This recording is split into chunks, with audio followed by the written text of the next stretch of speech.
गोरेगांव पूर्व में स्थित आर्य कॉलोनी के आदर्श नगर में शिक्षा को महत्व देते हुए संस्थापक दत्ता कापसे जी ने आदर्श इंटरनेशनल स्कूल का उद्घाटन समारोह किया ताकि छात्रों को पढ़ाई के लिए लंबी दूरी तय न करनी पड़े।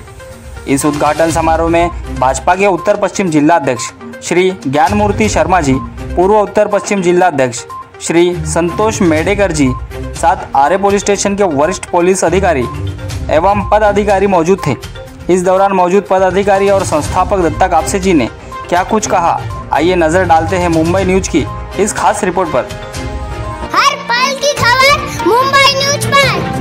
सर, क्या कुछ कहना चाहेंगे अभी आदर्श इंटरनेशनल स्कूल का उद्घाटन के समय? आज आदर्श इंटरनेशनल स्कूल जो पहले जीजा माता के नाम से जाना जाता था, आज उसके सत्यनारायण महापूजा में मुझे यहाँ बुलाया गया। मेरे साथ में मेरे पूर्व अध्यक्ष संतोष मेडेकर जी हैं, यहाँ हमारे कापसे जी जिन्होंने कार्यक्रम का आयोजन किया है, स्कूल के सेक्रेटरी थे यहाँ पर अभी।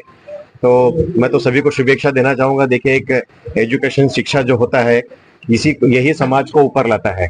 जब अच्छा एजुकेशन लोगों को मिलेगा, खास करके आदर्श नगर जैसे झोपड़पट्टी जैसा क्षेत्र है और भी जंगल में है, जैसे आर्य का काफी डीप एरिया है ये, वहाँ के बच्चे जो उनको अगर स्कूल में बाहर जाना रहे तो काफी किलोमीटर लंबा जाना पड़ता है, लेकिन अगर यहाँ पे स्कूल मिल रहा है, शिक्षा मिल रही है, तो मैं आदर्श इंटरनेशनल स्कूल के सभी ट्रस्टीगण को मैं धन्यवाद और उनको बधाई देना चाहूंगा कि आप अच्छी सेवा दे रहे हो। जितना हो सके आप उन्हें कम फीस में आप ज्यादा उच्च माध्यमिक का शिक्षण देंगे, यही मैं अपेक्षा करता हूँ। Thank you sir. क्या कुछ कहना चाहेंगे सर? जैसे कि आदर्श इंटरनेशनल स्कूल की आज से शुरुआत हो रही है। इसके पहला जीजा माता स्कूल बड़े पैमाने से चल रही है और ये आदर्श इंटरनेशनल स्कूल की शुरुआत यहाँ से अब हमारे विचार बड़े तरफ कॉलेज के हिसाब से हमको कॉलेज चलाना है। सर, आर्य कॉलोनी में हमने जगह भी देखी है। जब सरकार ने हमको जगह दी तो हम इससे बड़ा एक स्कूल चलाएंगे, क्योंकि प्राइमरी स्कूल है इसमें। अब हमारा सपना है कि कॉलेज तक हम पढ़ाई बच्चों को चले। हमारे साथ आयोजक भी मौजूद है। सर, स्वागत है आपलं, काय म्हणाला? पहिले आमची जिजामाता मॉडर्न स्कूल ऑलरेडी चालत होती, गेली 3 वर्ष आम्ही कार्यरत होतो। आता मी पाहिलं की आदर्श नगरमध्ये तो खूप इकडच्या विद्यार्थ्यांना खूप बाहेर जायला लागत होतं, तर त्यासाठी आम्ही आर्यांच्या मुलाला जास्त त्रास होऊ नये म्हणून आदर्श इंटरनेशनल स्कूल आता चालू करण्यात आली आणि आम्ही जास्तीत जास्त प्रयत्न करतो की कमीत कमी फीस मध्ये चांगली गुणवत्ता देण्याचा विचार कितीपर्यंत आहे? सध्या प्ले ग्रुप आहे, तर त्याला वाढवण्याचा प्रयत्न करतोय आम्ही। किती अशा संख्या किती विद्यार्थ्यांची काय झाली? आता ऍडमिशन चालू आहे, आम्हाला आशा है कि 200-500 पर्यंत जायची आहे। हमारे साथ मौजूद है आर्य पुलिस स्टेशन के वरिष्ठ पुलिस निरीक्षक पाटिल साहब, हम उनसे भी जानेंगे क्या कुछ उनका कहना है। सर, क्या कुछ कहना चाहेंगे आज आपण आदर्श इंटरनेशनल स्कूल का उद्घाटन हुआ? आज आदर्श इंटरनेशनल स्कूलचं उद्घाटन झालं। संचालक शाळेचे त्यांनी बोलवायला आले होते मला, आणि ते कार्यक्रम हा शिक्षणाशी संबंधित असल्याने त्यांना बोललो रविवार जरी असेल तरी मी येणार असं।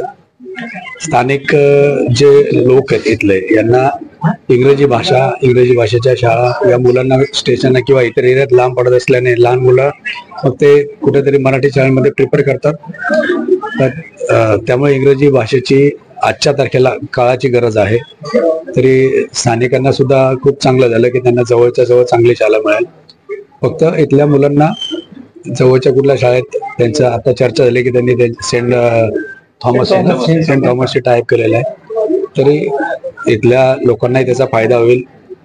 मुलं पण जे लांब इंग्रजी शाळेत शिकण्यासाठी लांब जावं लागतं त्यांचा तोही त्रास वाचेल, प्रवासाचा वेळ वाचेल। इथल्या बसेसचा खरंच तसा बघायला गेलं तर त्रास आहे, बसेसची फ्रिक्वेन्सी कमी आहे, त्यामुळे स्थानिक लेवलला त्यांनी शाळा सुरू केला, अतिशय चांगला उपक्रम केला। माझी त्यांना शुभेच्छा आहेत की त्यांची प्री प्रायमरी आहे ती हायस्कूल पर्यंत विकसित हो, वाढो, माझ्या हार्दिक शुभेच्छा। थँक्यू।